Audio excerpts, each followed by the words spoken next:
we'll try to explore that maybe later. If you're a Christian and come from that Judeo-Christian background, you might know this in terms of, I often think about Jesus as an expression of God in these two sorts of ways, in the sense of, at sometimes in his life, being very, very strong. Like Jesus expressed to his disciples, if something in your body, some part of your body, sins or offends God, you should cut it off or pull it out. If your eye is doing something that's offensive to God, against your true nature and against God, pull it out. So very, very type of strong language.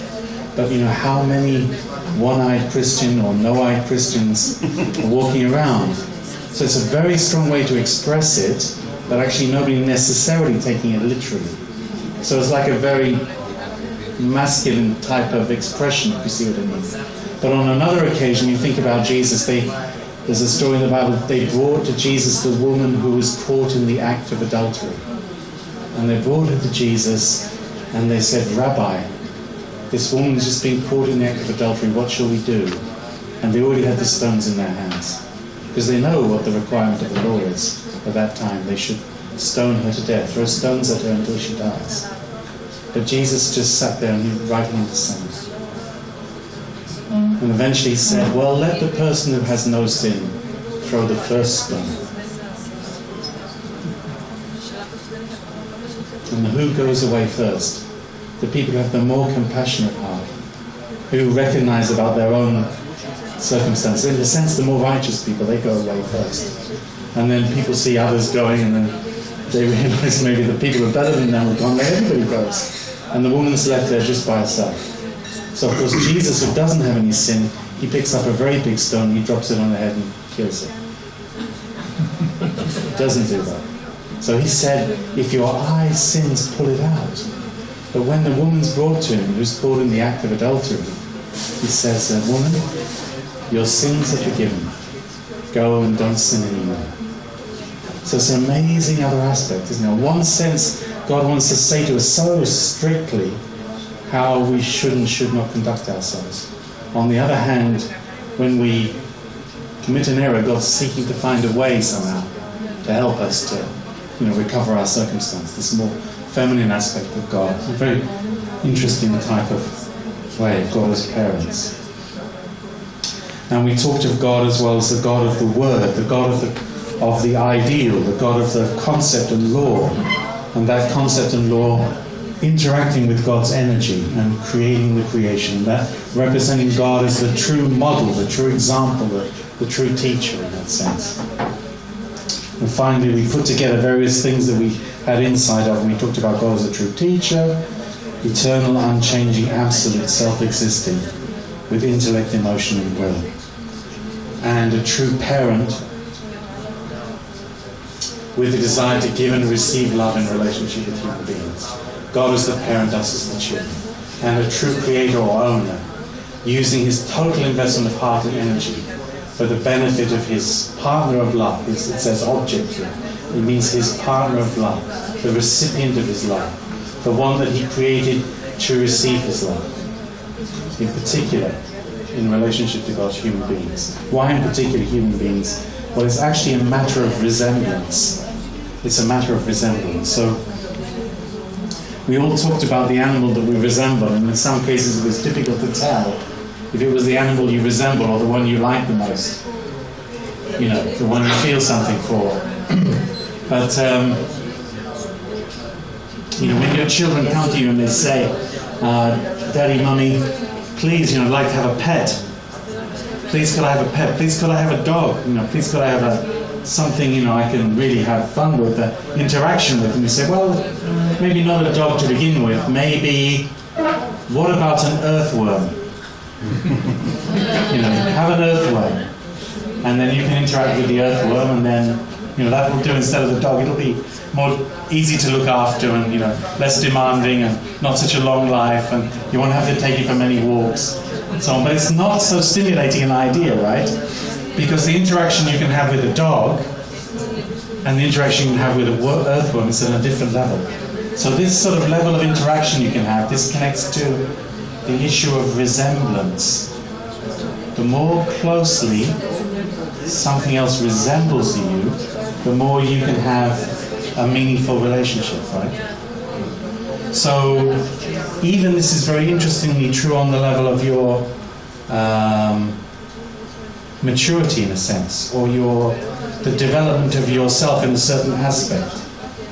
So if someone's an absolute master of something, a master of music, a master of art in some way, then of course it's very, very exciting to have a relationship with someone whose level is at the level where they can match your level and even maybe exceed your level.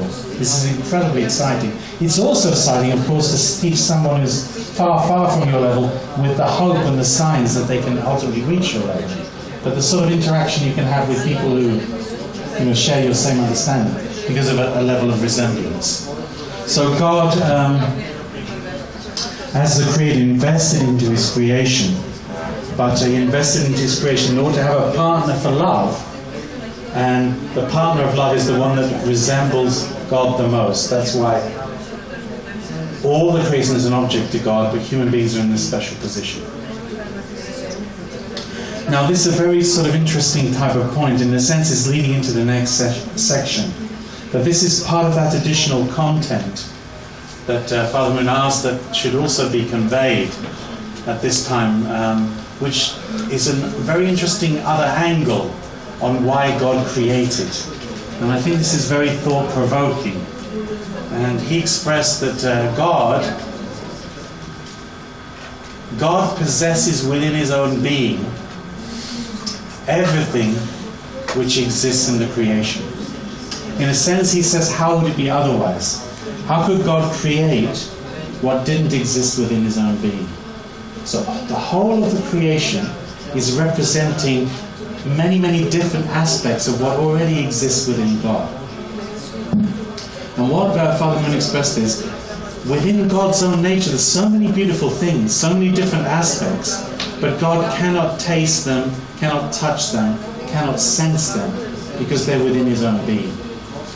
So in order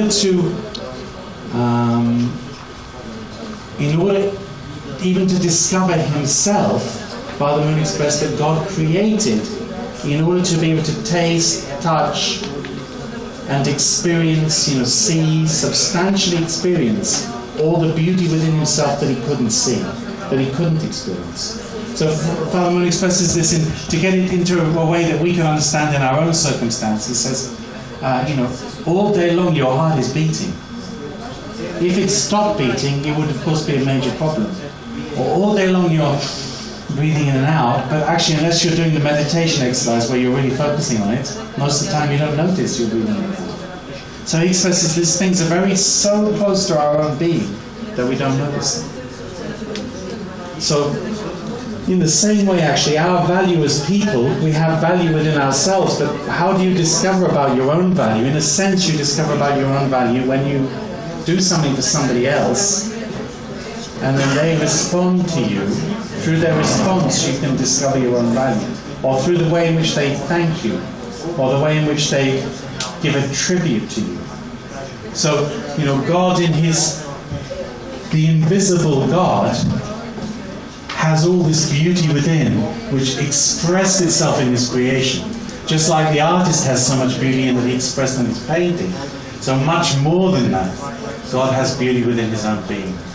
So, Father Moon expressed that God wanted to take on a substantial form in order to put into substance His own being, in order to taste His own beauty and His own goodness through human beings. So a very extraordinary type of view and understanding, but a very insightful one. If you think about that, the biblical concept of first man, first woman, Father Moon's view is that when Adam came into being and Eve came into being, through them God was able to experience a nature He had within Himself as like a little child, or like a young teenager, or an adolescent, an adult, old.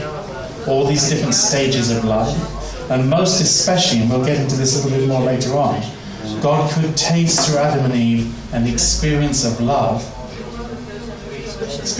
between them in the sense as brother and sister, but then very especially as husband and wife, and just parents and children.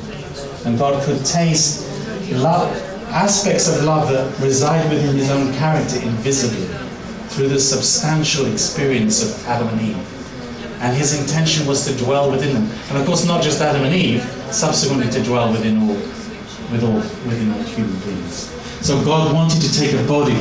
That's in a sense why God created. God wanted to substantially experience especially the beauty of love that resides within God, invisibly, to substantiate it through human experience. And also in another sense to multiply, to bear children, to create a circumstance in which generation upon generation children could exist. And just to finalize this one, I think this is the last slide. How could we characterize the relationship that should exist between God and human beings? Really, that's just say human beings. Sorry, maybe that's not such a good terminology.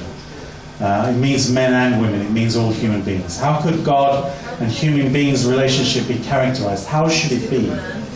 Actually, the principle is expressing it should be like the relationship between a mind and a body. So, in a sense, God is the internal character, we the external form. That was the point we're just making. God takes on substance through his own creation. So, and what should the connection be between mind and body? Of course, we're going to examine that more later, but it's an internal character, external form relationship. It means this one should resemble that one. They should be completely interconnected and become one. So this is a correlative relationship. Through this relationship being truly fulfilled, they unite and become one, like the mind and body of a truly mature person should become one. In another sense, God is the creator, God is the parents, and we're the children. So again, God and human beings should become one in love in the very profound relationship of parent and child. In fact, Father Moon's expression is that this is the central relationship of the whole of God's creation. It's out of this desire to relate and find a partner of love. Why does God need a partner of love? Because God is the being of heart. God has an irrepressible impulse to live for the sake of another, to find joy through another's happiness. So hence we can characterize the relationship between God and humanity as a parent-child relationship. Final point, and I referred to this earlier. So, of course, we're trying to change the world in which we live. And in an effort to transform the world, down human history, there have been all sorts of revolutions, industrial, political, cultural. But ultimately, what's required is the revolution of the human being. And how does that revolution take place? It takes place through actually human beings being enlightened by truth, being educated through truth. And of course, also, very importantly, through being touched by a higher love. So when you think how human beings were elevated, even how human civilization was elevated, actually it's when a greater truth and a deeper love comes into the world. And in human history, many times, of course, that's been as a result of religious revelation and religious founders. They brought in a higher standard of truth and a higher standard of love. So in a way, your capacity to develop would oftentimes be limited by the circumstance of your own family.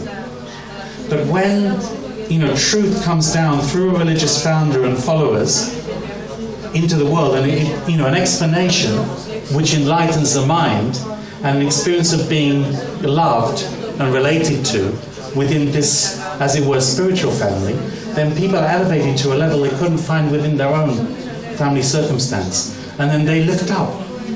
And then when religious culture is working well in that way, the society is lifted up. And people reach a level they couldn't have reached just through their normal resources of their own, their own culture, particularly their own family culture, because some higher level of truth and love is coming in and they're lifted up by it. Okay, so I'm going to finish that presentation there. And go to the next one.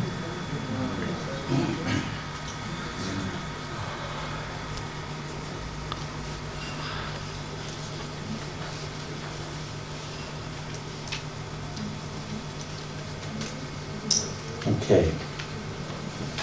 So this one's all about, it's examining much more about interaction and how interaction brings forth the energy, the power, the force that enables everything to develop and grow and to multiply. This types of points. So God, the origin of all existence and activity. A quotation again from the Bible. For in Him, in God, we live and move and have our being. So this part will examine the fact that we talked about it before. We had a diagram in the previous section about how God is the first cause, the origin. God is the cause, human beings, and the creation of the effect. But God is the ultimate first cause, eternal, self-existing, absolute. So the eternal God, the God who existed without, the existence of the creation, the God who maintains His own existence, the God who's unchanging and absolute. And there's a quotation here from the Old Testament again, when Moses asked God, "Who are you, God? How shall we call you, God?" God said, "I am who I am." So we're going to look at this energy. We referred to it before, the energy within God, which maintains God's existence, but also which then is projected out of God and becomes the energy that becomes the basis for the whole universe. And then that energy, when it operates as God intended it to, in the created world, then always it draws people it draws the beings that God created into an interaction with one another, which results in unity, development, progress, good outcomes, joy, happiness, and so on. So we'll use some diagrams to try and explain this a bit better. Anyhow, this is already familiar to you, depending on how many times you've studied the principle, something familiar because you just saw it earlier today, or something that you've thought about lots of times. But we expressed how God has this, as does everything in the natural world. Why do we presume to say that God has an internal character and an external form? The logic or the rationale that lies behind that is because God is the original being, and everything that God created, everything that God made, has internal character and external form. Therefore, if everything that exists has internal character and external form, then it's natural to assume that the origin, the common origin of everything, is a being of the original internal character and the original external form. And this is expressing about how the very core of God's being, the essence of God, the motivation that lies behind everything, the element within God that guides God's emotion, intellect, will, all God's plans, all God's principles, all God's values, as it were, is heart. But operating through these, then that internal character expresses itself through an interaction with God's energy. And that energy then comes into the creation. So this is, I'm going to skip over these if you don't mind, we did these before. So I'm going to use this diagram to explain it. So within God then there's this interaction between the dual characteristics of internal character and external form, the subject and object, and also in one level as well, between the masculinity and femininity within God. So this interaction within God, this is not saying that God is, if you like, separate bits. God is one, a God of oneness. But within God, these aspects are having give and take action with one another. They're in relationship with one another. They're generating energy through their interaction with one another. And it's very interesting, this invisible nature within God becomes visible in the world that God creates. Because in the world that God creates, nothing exists by itself. Everything exists in a relationship with other beings. And then through that relationship, because actually they're designed for the sake of each other, then they end up being in interaction with one another. So this energy within God originally comes into the creation and becomes the origin of all the other energies. It moves all dual characteristics to form a common base for their mutual relationship. It encourages unity to create something greater. It's the foundation within God for God's own eternal existence. But what I want to explain is, so in the diagram, this is what's happening within God. But when that energy from within God, for example, when God's centering on God's heart and centering on God's ideas, if you like, concepts, plans, laws, God directs his energy out of his heart and out of those concepts and ideas that spring out of God's love and heart, then the energy comes into the world not as blind energy, but as energy springing from heart and with a purpose. And that energy then creates. And when it creates as separate subject and object beings. So always in this sort of pair system. And this being is created for the sake of that being, and they're made to actually have a relationship with one another. So think about something.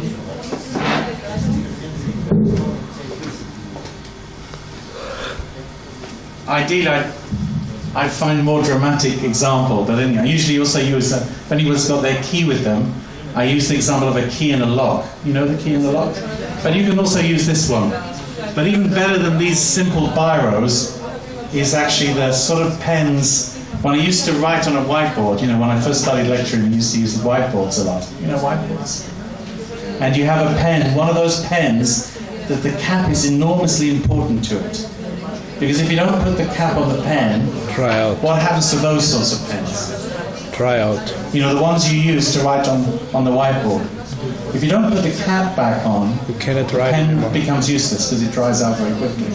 And usually when you put, and I used to do this against the microphone, when you put that pen and that cap together and you push them together, they go click.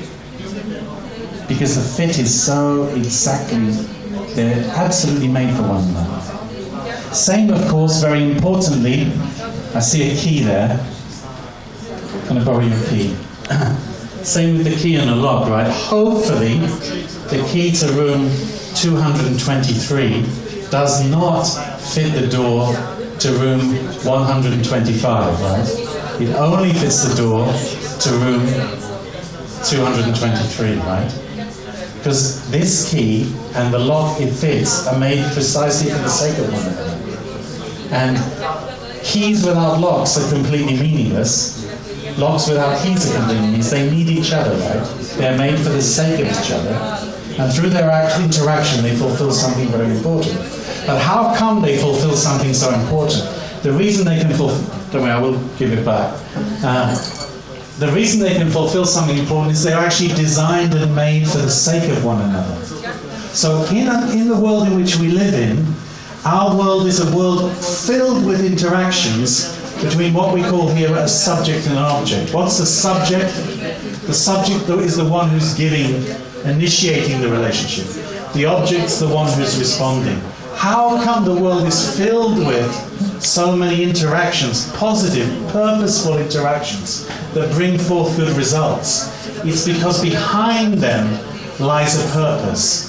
Behind them lies this relationship, this energy that's generated through this relationship is caused by another invisible energy. The energy of God, the universal prime energy which comes into the creation. So again, this is expressing the same type of content. So it's stating here, universal prime energy, which is actually this force that comes from God.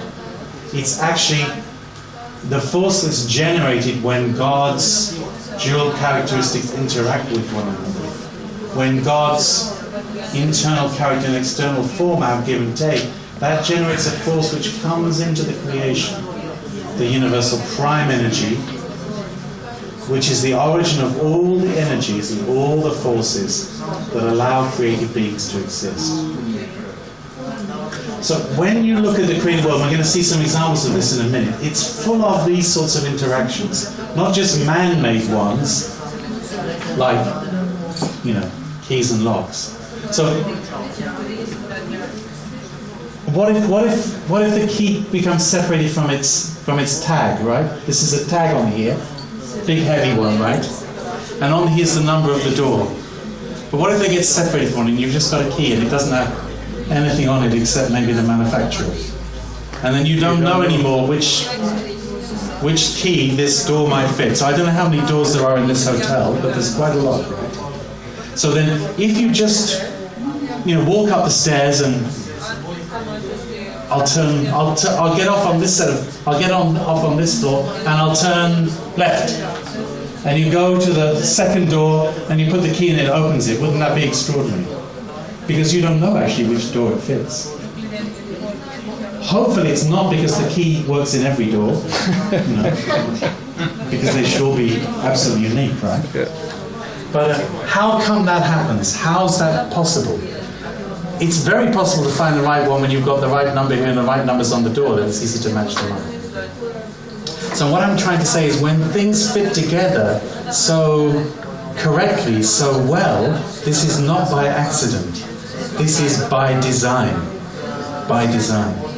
So the fact that the world is full of such interactions is not by accident, it's by design.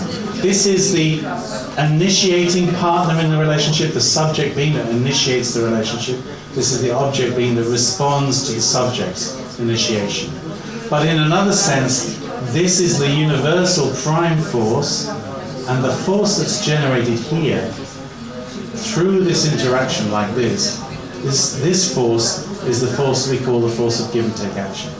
This universal prime force is causing this one. This one you can see and observe in life, but it would not exist without this invisible cause that lies behind it. If you like, ultimately the heart of God, but also the plan of God, the purpose, the intention of God, which lies behind this energy, which comes into this being and causes it to relate to that one, comes into that being and causes it to relate to this one.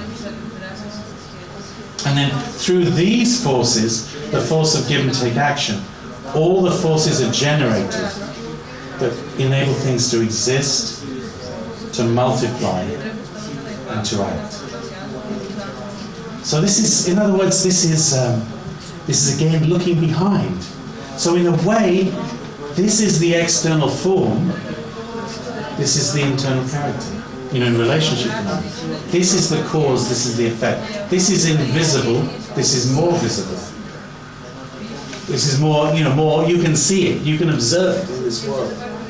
So if you like to say like this, the force, the energy from God is manifested in the whole created world through the incredible harmonious interaction, through the incredible opportunity to live for the sake of each other that all beings that exist have, because they're made not to exist just for themselves, but to exist for the sake of others. So no being exists on its own for itself alone. Everything that exists in a state of interdependence to relate to others. It's created to exist through reciprocal relationships. If beings don't have relationships with others, they can't have give and take action, so they can't generate the energy that's necessary for existence, necessary for multiplication, necessary for action.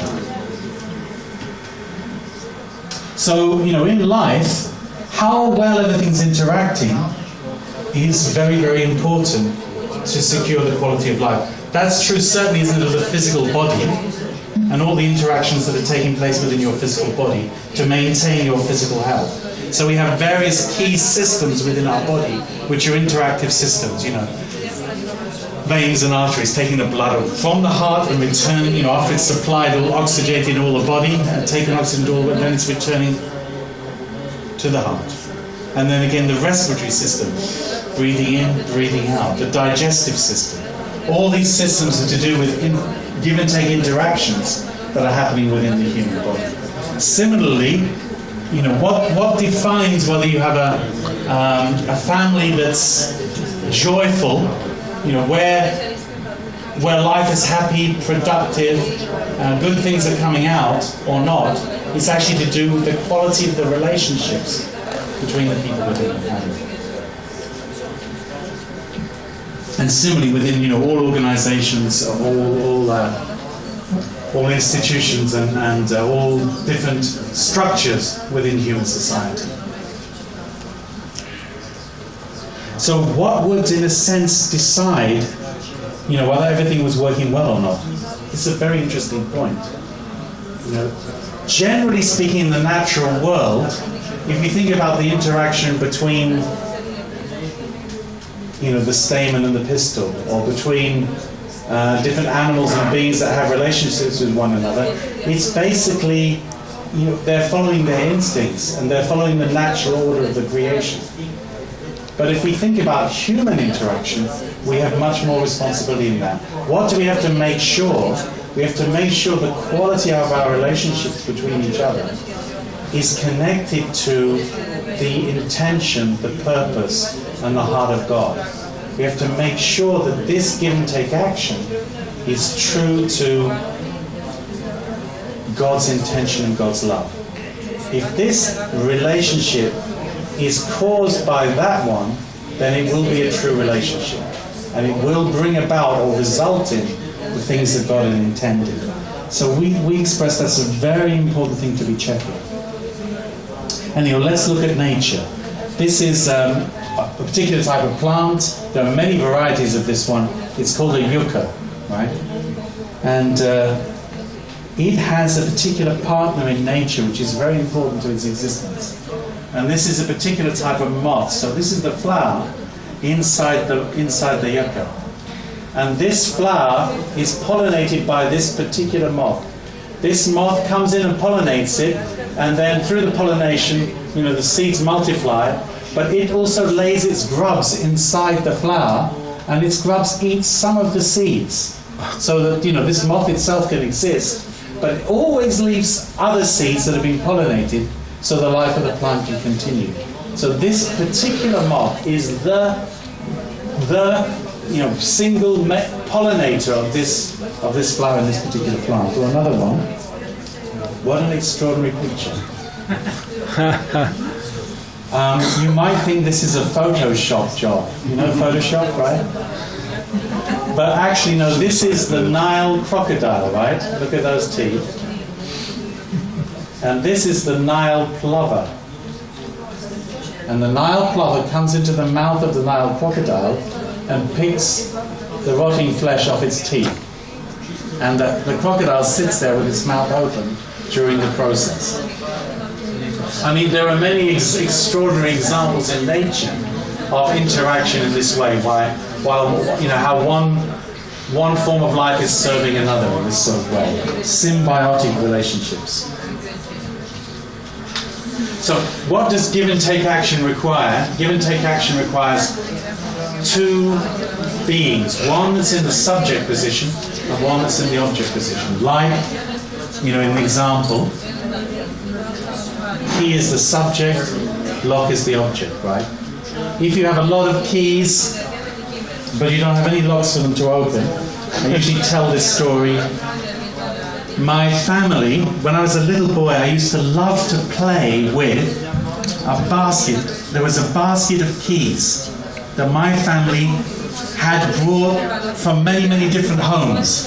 Over the years we moved, not my immediate family, my grandparents and my great-grandparents, they'd moved around, but they took the basket of keys with them. But by the time I, as a little boy, was playing with the basket of keys, lo and behold, there were no longer the cupboards and the boxes and the doors that the keys fitted anymore. We'd left them all behind somewhere else. So this was the basket of keys that didn't belong to anything anymore. So I found them fascinating, and I used to maybe take one and try it in different places and see if it would open various cupboards and drawers. But actually they didn't anymore.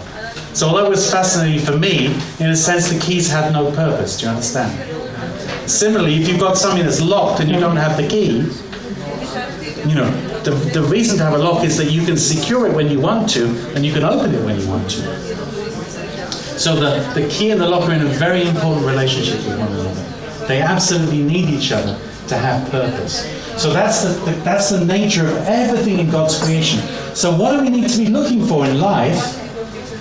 You know, because we are made after the nature of God, and we should have, and it's the most important thing to develop through education, a heart within ourselves. It means we're looking for somebody to have a relationship with. So, you know, the person who's got something to share, you know, the religious founder, what's the religious founder looking for, do you think? The person who's received a huge revelation from God and a profound religious insight, who's that person looking for? What do you think? What are they looking for?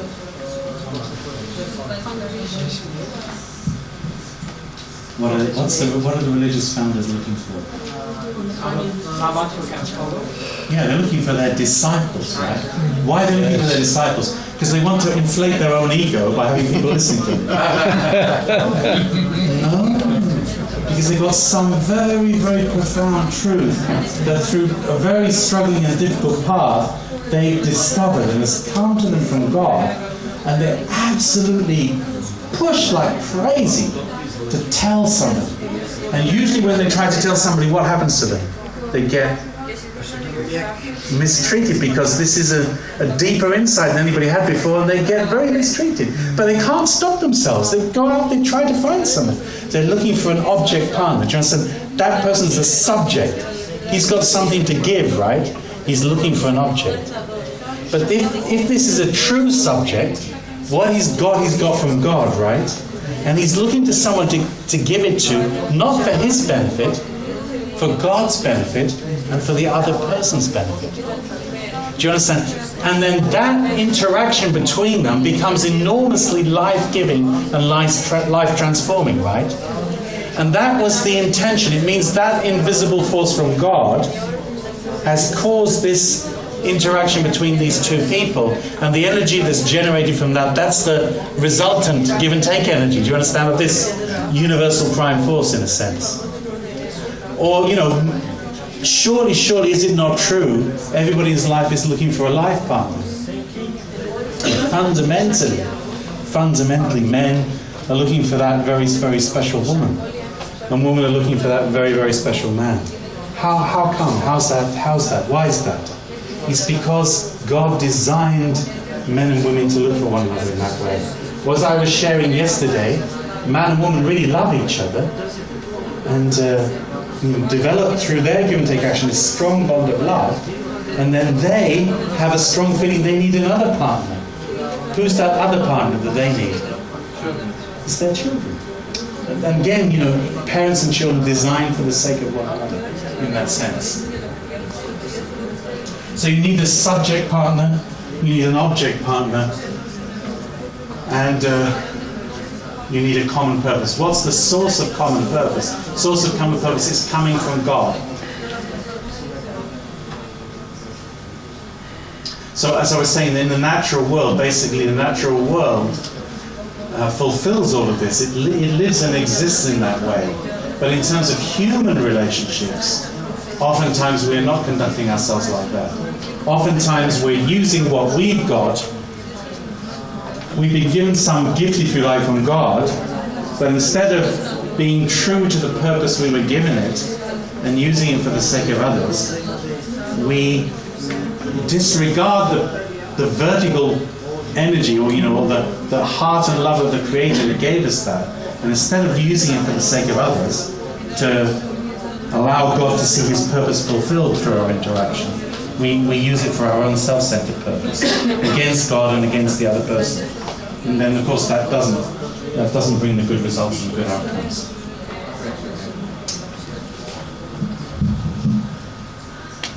Okay, just checking how long I've got until 5 o'clock.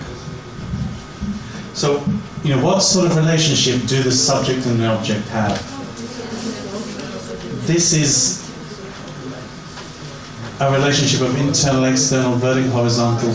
But anyhow, maybe that's a bit too technical for those of you not so familiar yet. Basically, this is the one that initiates the relationship. And this is the one who receives stimulation and then responds. This is the one that's guiding, this is the one that's responsive. This is the one that's protective, this is the one that's supportive. So finding our proper place in our relationships is also very, very important. Finding the right way to relate to one another. So, somebody who can't give, or someone who can't receive, someone who only wants to teach and never wants to learn, then this is not easy. So we need to be able to recognize when we're in the position to receive and be able to receive. And we need to recognize when we're in the position to give and be able to give. But actually human beings, many times we're in the position where we should be giving, but we're not giving for whatever reason. Or we're in the position to receive, but we don't want to receive. We want to give. So we can't receive, so we can't learn, so we can't grow. But if we get these relationships right, then life works very, very well, because it's set up to work. It's designed to work by God. So here we are. Here's a subject, right? And objects. And ideally, hopefully, this person's heart and motivation is true to, God's purpose. I'm trying to, can't really do it here, I'm trying to take it up. You see, God's there, and here's the subject and here's the objects, right? So God has placed something in his heart, which should be in the heart of every teacher or every person who's taking care or, in this type of role to stimulate and guide. And then, it's so stimulating because all these young kids are really looking to this person to teach them about, what's he teaching them about? What are those?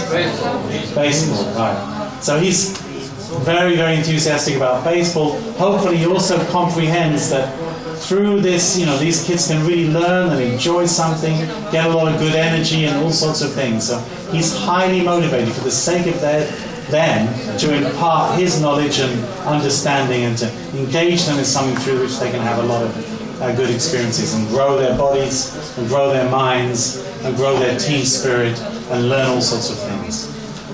But the way in which his motivation in being the subject is connected to that, that higher purpose and that higher love, that's very important. And then very naturally, of course, children are responding.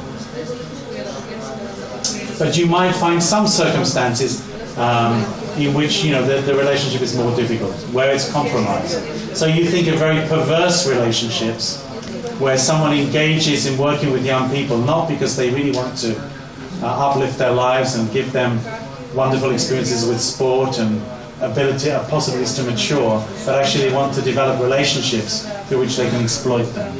These very sort of perverse type of wrongly motivated relationships, which instead of creating good energy, create something very bad to happen that becomes very destructive and has nothing to do with the higher purpose, nothing to do with true love, nothing to do with God's original purpose.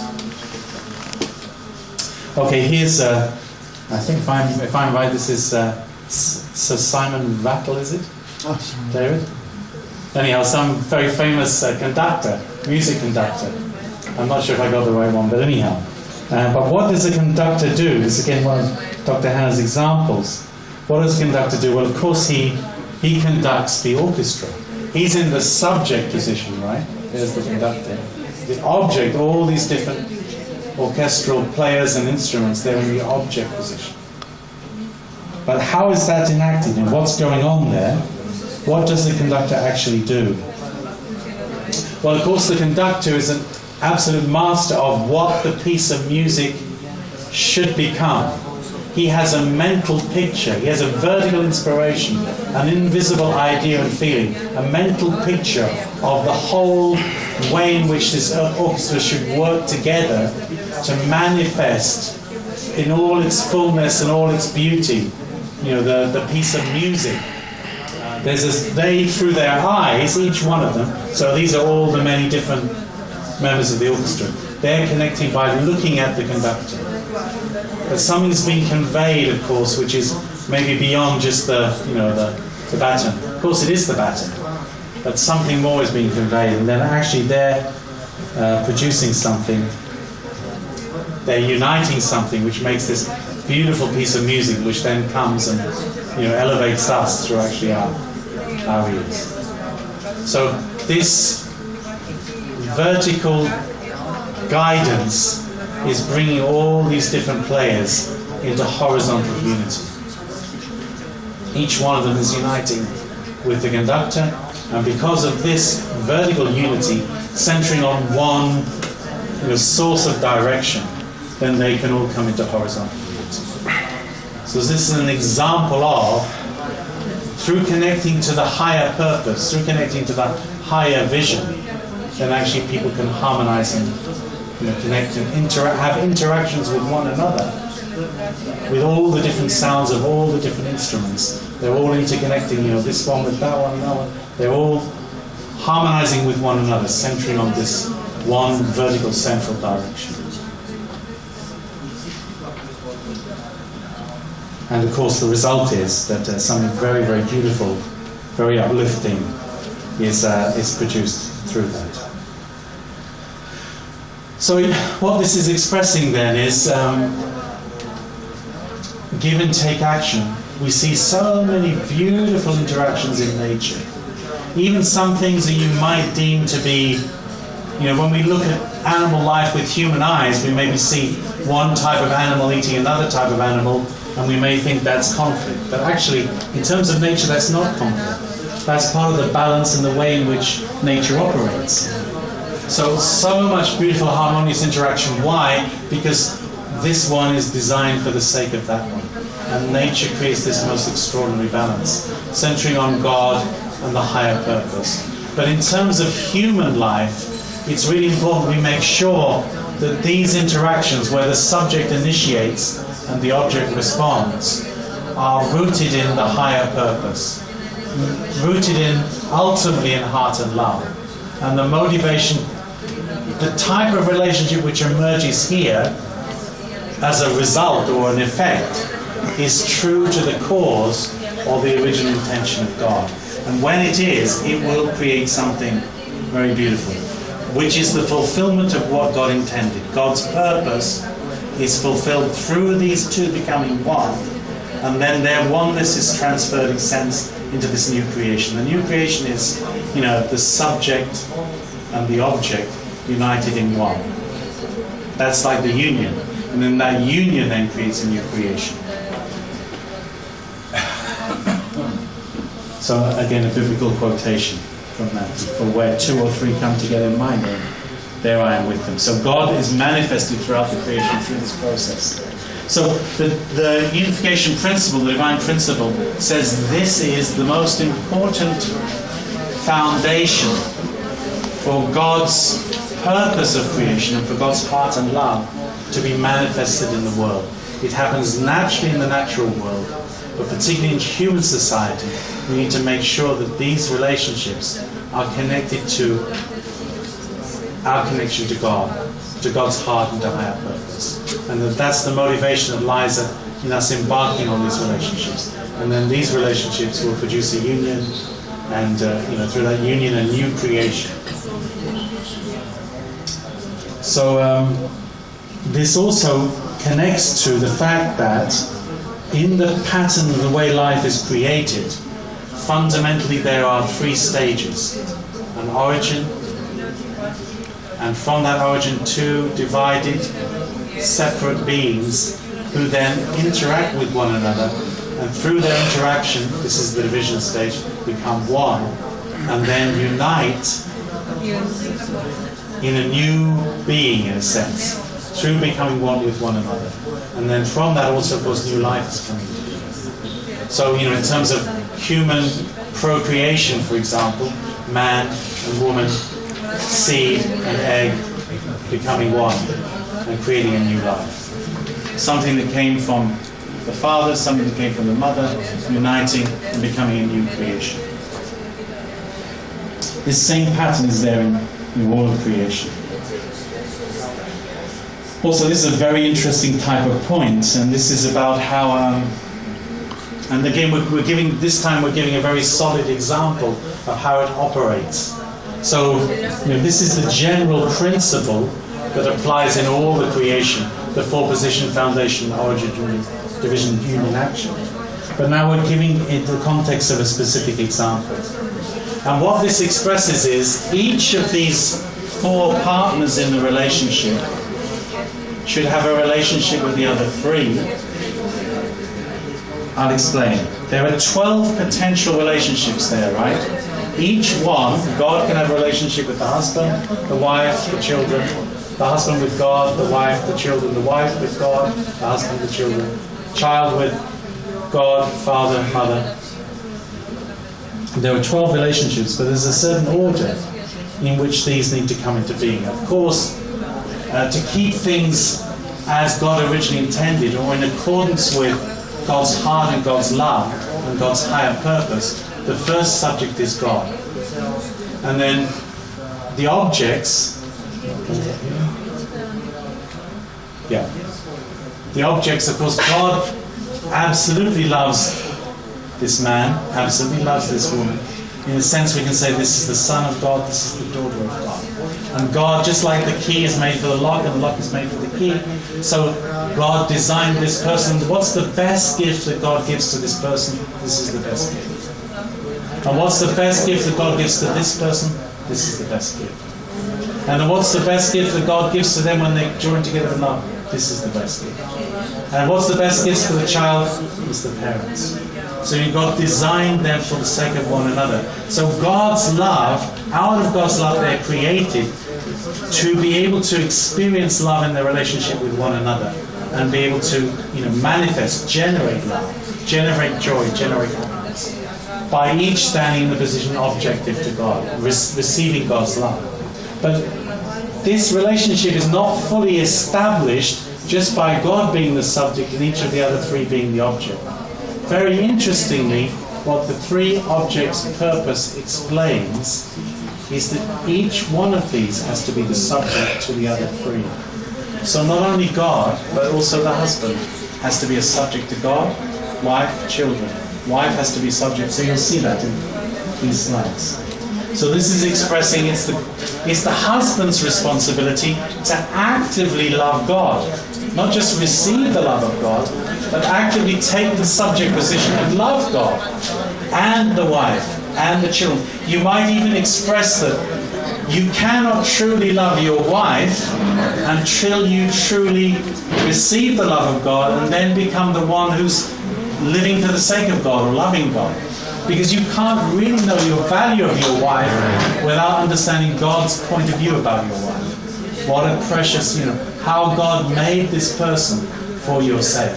What a precious gift of God this is to you. And only then can you truly be a subject to your wife by, in a sense, initially being an object to God and understanding the heart that God has for yourself and for your wife, and then becoming a subject and taking responsibility to allow God to see what He envisioned or planned become substantial reality in the relationship between yourself and your wife. Because, where does the joy of God arise? It's when what He created substantiates the invisible beauty within God. So God has a masculine aspect and a feminine aspect, and they're beautifully interrelated within God, but God can't taste that. God can't see that. That doesn't take on substance. But the invisible masculine and feminine nature of God takes on substance in man and woman. When God creates, He puts His dual characteristics into this pair system. And when that man, out of his love for God, and out of his understanding of the heart of God, engages in this relationship to live for the sake of God by living for the sake of his wife and loving, protecting, caring for, investing his heart and love in his wife, then actually that's and then of course out of that relationship come children. Husband is living for the sake of God, the sake of wife, the sake of children. Very difficult to live for the sake of your children if you're not living for the sake of your wife.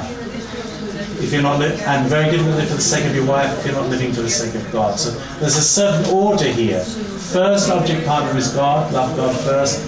Love your spouse, your husband or your wife. Love your children. And the same patterns repeated, of course, for the wife's position. So in some sort of cultures, in some sort of ways, we might think, there's a traditional culture that says men are always in the position to take the lead. Of course, maybe men should take the lead in certain ways, but clearly also, women are in a position to take the lead.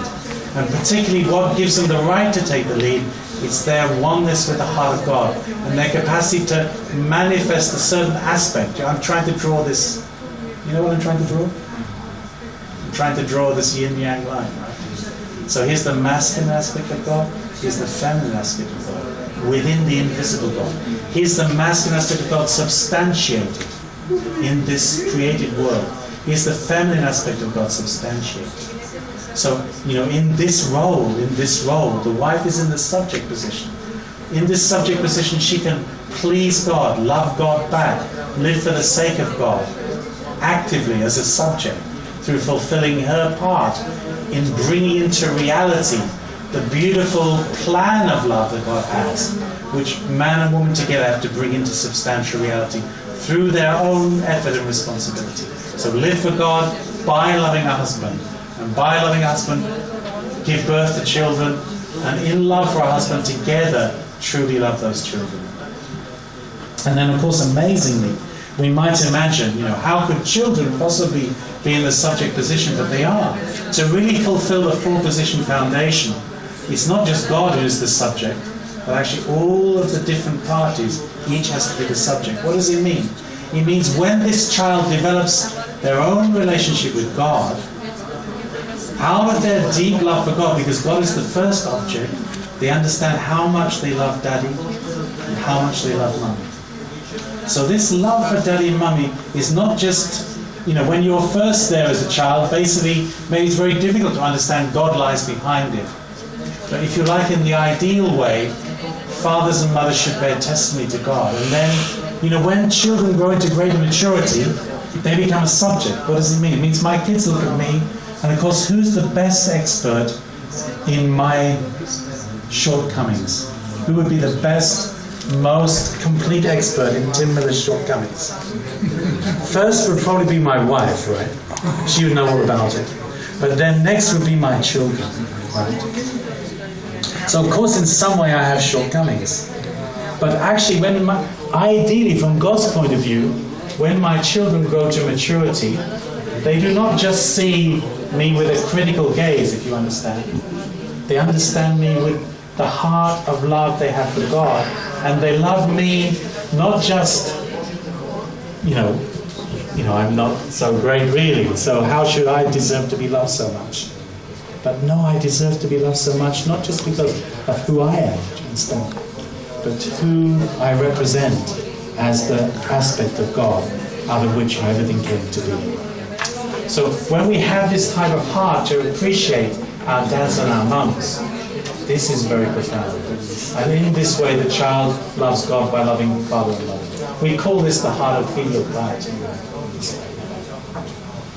So I think I used my time up already, but I'm not at the end. So again, I'll try and follow some things a bit more quickly. So this is a very important type of point. How is joy produced? Well, joy is produced through this give and take relationship, subject and object, between husband and wife, parents and children, and so on. But originally between God, the Creator, and the creation. So this is explaining the purpose of creation. God, who is a God of heart and love, had no choice but to create. God was compelled to create by his own essential nature, by his own heart. God has to have a partner with which to share his love. And what sort of partner is God searching for?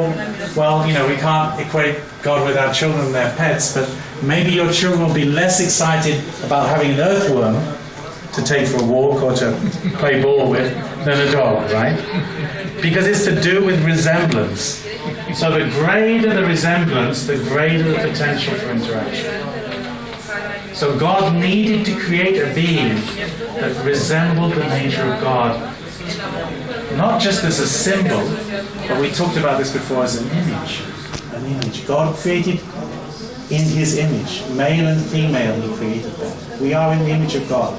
We represent that masculine and feminine aspect within God. And also between our mind and body, of course, we represent that internal character, external form, nature within God.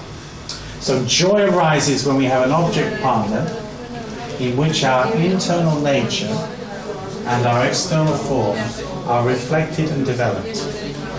Our object partner helps us to feel our own internal nature and external form through the stimulation it gives. So in other words, through your partner of love, you discover yourself, you fulfill yourself, you express yourself, your own being is reflected back to you through this relationship. And that's when it's really, really, fulfilling. Isn't it marvelous? My daughter became a teacher 3 years ago, and she went to this very, very tough inner city school in London. 2 months ago, 3 boys that she taught for 3 years were arrested for murder. They are 14 and 15 years old. One boy got off the bus, and one of those 3 boys got a knife and he stabbed him in the neck. Maybe he didn't mean to kill him, but he did. And he bled to death. He died. My daughter taught those boys. She said one of the boys, the boy with the knife, was really wild and very difficult. But nonetheless, you could see something in him, even in him. But the other 2, they were quite good kids in her class with huge potential. So she was placed in this very difficult circumstance.